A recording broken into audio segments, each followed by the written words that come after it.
Helen Carson and her daughter Amanda seemed like ordinary women in a quiet Alabama town, but behind closed doors, their jealousy turned deadly, ending with a shocking confession that they helped push a longtime rival off a cliff. In Guntersville, Alabama, the Carson family had always appeared to be a part of the town's quiet charm. Helen Carson was known for her sharp eyes and sharper opinions, a woman who seemed to always have something to say about others. What most people never realized was how deeply her resentment ran toward a woman she had once considered a friend. Linda Hayes had been in Helen's life since their teenage years. She was the girl who seemed to shine brighter, the one everyone admired, and the one who had taken away what Helen valued most, her high school sweetheart. That betrayal lingered for decades, festering inside Helen like a wound that never closed. To the outside world, it might have seemed childish or long forgotten, but to Helen, it was as fresh as the day it happened. Amanda Carson, Helen's only daughter, grew up hearing pieces of this story over and over again. While Helen never outright told her to hate Linda,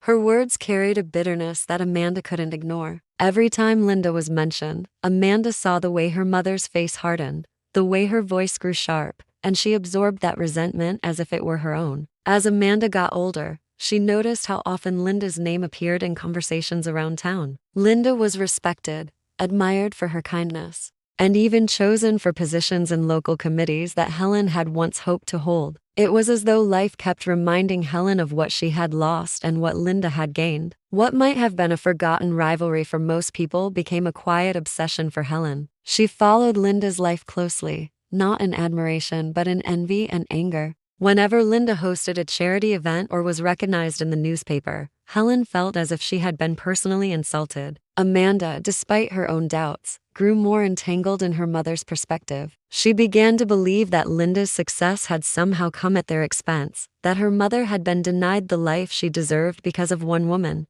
This shared bitterness became a bond between mother and daughter, an unspoken agreement that Linda was the source of their unhappiness. While others in Guntersville saw nothing but the surface, a respected family living quietly inside the Carson home, there was a steady storm brewing. It was the kind of storm that started with small resentments and old grudges, but it was only a matter of time before it grew into something uncontrollable. Neither Helen nor Amanda could have known how far it would carry them, but already the seeds of destruction had been planted, waiting for the moment to bloom. Helen's resentment had grown into something that could no longer be contained by whispers or passing remarks. She spent long evenings replaying her past, circling back to the moments when she believed Linda Hayes had stolen the life she should have had. Amanda noticed how her mother's thoughts lingered on Linda constantly, her mood souring whenever Linda's name came up in casual conversation. What might have been dismissed as an old grudge became the foundation for something much darker. Helen began to talk about Linda with a fire in her eyes, the kind of intensity that made Amanda uneasy. At first, Amanda brushed it off as harmless venting, but soon she realized her mother wasn't speaking in jest.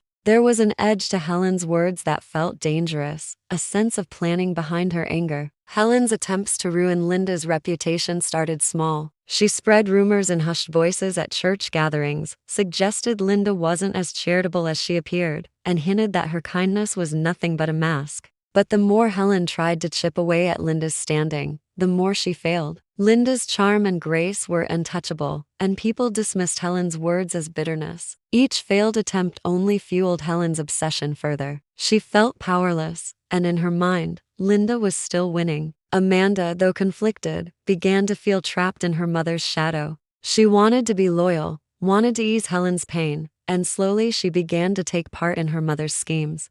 The turning point came one evening when Helen sat across from Amanda at the kitchen table, her voice steady, her eyes unblinking. She spoke not of rumors or petty revenge, but of removing Linda entirely. Amanda's heart pounded at the suggestion, torn between disbelief and the pull of her mother's authority. Helen framed it as justice, as the only way to finally reclaim dignity that had been stolen long ago. Amanda resisted at first, but her resistance weakened under the weight of her mother's persuasion. Soon, Helen's plan took shape with terrifying clarity. She knew of the overlook by the Tennessee River, a place both beautiful and deadly. The idea of luring Linda there, of disguising violence as an accident, began to settle into Amanda's mind like a poison. Though she trembled at the thought, she did not walk away. The bond between mother and daughter was too strong, and Helen's influence too consuming. Together, they crossed the invisible line from anger into intent, and the trap for Linda Hayes had begun to form in silence. The night chosen for the meeting seemed ordinary to everyone else in town,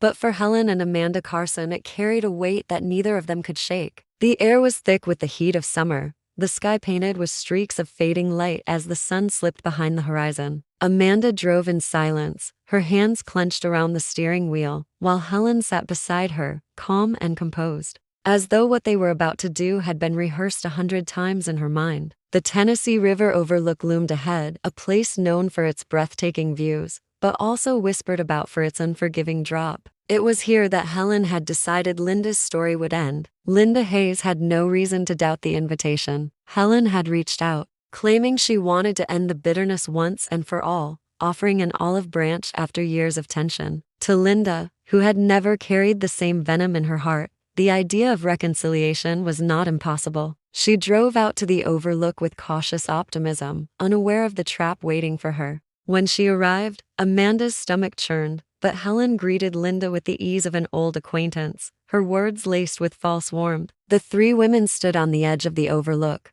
the vast expanse of water stretching out below them. For a brief moment, Amanda wondered if her mother might truly mean the apology she offered, if perhaps this meeting would dissolve into awkward forgiveness rather than violence. But as Linda turned her back, preparing to leave with relief in her stride, Helen's expression hardened. She moved quickly, grabbing Linda's arm with sudden force. Amanda froze at first, her body rigid with shock as she watched the struggle unfold. Linda fought back, her voice rising in panic, her hands clawing at the rocks to keep balance. Helen shouted for Amanda to help, her tone sharp and commanding, filled with the authority Amanda had obeyed all her life. Trembling, Amanda stepped forward, her heart pounding so loudly she could barely hear. In that terrible instant, fear, loyalty, and confusion merged into one reckless act. Together, their combined force pushed against Linda, sending her over the jagged edge. The silence that followed was unbearable. The only sound was the distant rush of the river below, swallowing the cries that had echoed moments before. Amanda stood frozen, her hands shaking, unable to believe what she had done. Helen, however, remained still, her face expressionless as she stared into the darkness, as though she had finally achieved what she had long desired. The deed was done, and there was no turning back. In the days following Linda's disappearance, the small community of Guntersville was consumed by unease. Linda was the kind of woman whose absence could not go unnoticed. She was active, dependable, and always present in the lives of those around her. When she failed to return home that night, alarm bells rang almost immediately. Friends contacted authorities, and within hours a search began. Deputies combed the areas near the Tennessee River, and volunteers scoured the woods and trails leading to the overlook. For Helen and Amanda, every hour that passed without discovery felt like a test of their resolve. Helen insisted on calm, instructing her daughter to act natural, but Amanda's nerves betrayed her. She struggled to maintain composure, her thoughts replaying the terrible moment over and over again. 3 days later, the search ended in heartbreak. Linda's body was discovered at the base of the cliff, battered from the fall, the water having carried her into a shallow inlet. The official announcement sent shockwaves through the town. Vigils were organized, flowers were laid, and whispers spread like wildfire. While some clung to the belief that it had been a tragic accident, investigators were not convinced. The overlook was known to be dangerous, but Linda was cautious by nature. It seemed unlikely that she had simply slipped. Detectives began retracing her final steps, piecing together the hours before her death. It didn't take long for suspicion to fall on Helen. Several people recalled seeing her reach out to Linda recently, claiming she wanted to make peace. It was a detail too sharp to ignore. Detectives paid visits to the Carson home, asking routine questions, but it was Amanda's nervousness that first caught their attention. While Helen maintained a calm, almost rehearsed demeanor, Amanda fidgeted, avoided eye contact, and gave inconsistent answers about the night in question. Her account of where she and her mother had been shifted subtly each time, small cracks in a fragile façade. Then came the break investigators needed. A local fisherman reported seeing 2 cars parked at the overlook that evening, Linda S. and another that matched the description of Amanda S. vehicle.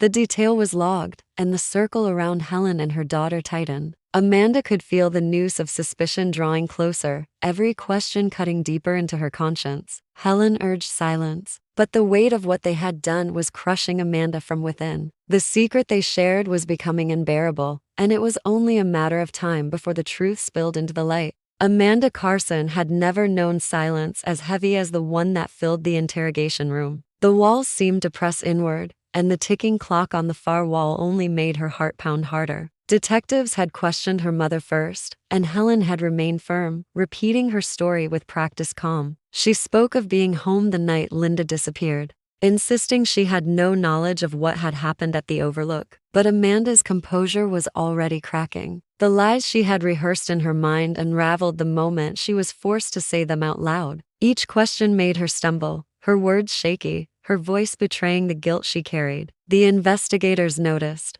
They pushed harder, circling back to details she couldn't keep straight, and before long Amanda felt herself unraveling completely. The memory of that night haunted her every waking moment. When the detectives asked if she had gone to the overlook, she tried to deny it, but the image of Linda's face, filled with panic and fear as she fought for her life, surged through her mind. Tears welled up, and her silence became its own confession. Eventually, with her head bowed and her body trembling, Amanda broke. She admitted everything: the meeting, the struggle, the final push. Her words spilled out like poison released from a wound. She told them how Helen had lured Linda there, how she had been drawn into the act, how her own hands had helped end a life. Her confession stunned the investigators, but it also explained the puzzle that had consumed the community. With Amanda's account, the pieces fell into place, revealing not an accident, but a premeditated act of revenge. When confronted with her daughter's testimony, Helen remained cold and unyielding. She did not deny Amanda's story, but neither did she show remorse.